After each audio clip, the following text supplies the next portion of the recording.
ਦੇ ਘਰ ਸੀ बीवी वो भी कुरान ने दस्या काफरा सी घर कोई है लूत अलैहिस्सलाम दी भी दस्या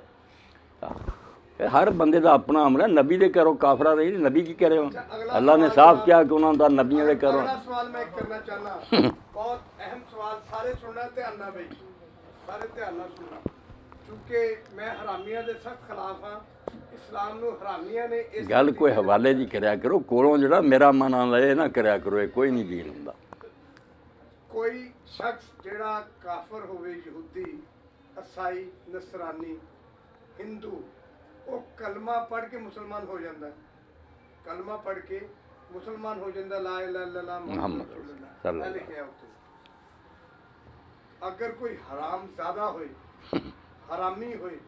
क्या कलमा पढ़ के वो हलाली हो जाता है जवाब दे नहीं अगर वो भावें हराम का ही पैदा होया वो माँ प्यो का कसूर है अगर ये हराम लाया और नेक बने तो माँ प्यो के गुनाह इनू जन्नत तो रोक देंगे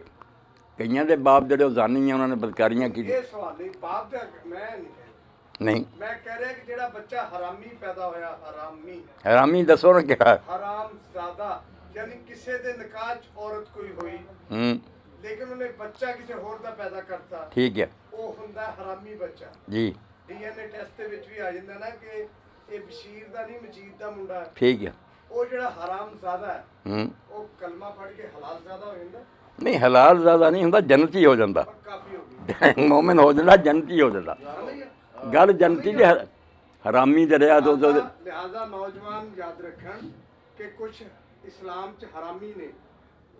ठीक है वो शायद जन्नत चल जाए लेकिन हलाली नहीं हो सकती नहीं उन्होंने दिता ने कोई नहीं अगर ये साबित हुए उनसे इतराज़ है कोई नहीं ये उन्होंने माँ बाप ने अगर इस तरह की खे खाधी जे वो कादे मुजरम किहड़ी कोर्ट उन्होंने सजा देगा बाबा सुरखपोश साहब ते बाबा सियापोश साहब असीं तुहानूं अज दस दिता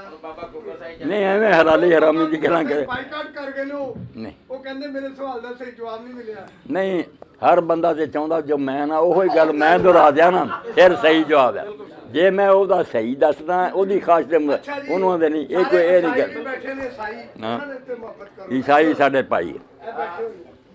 मैं पूछना ए हुण शिबली साहब देख लो हर एक सवाल मैं इन्हां दी वजह नहीं इन्हां को मैं पूछूंगा तू जरा चुप कर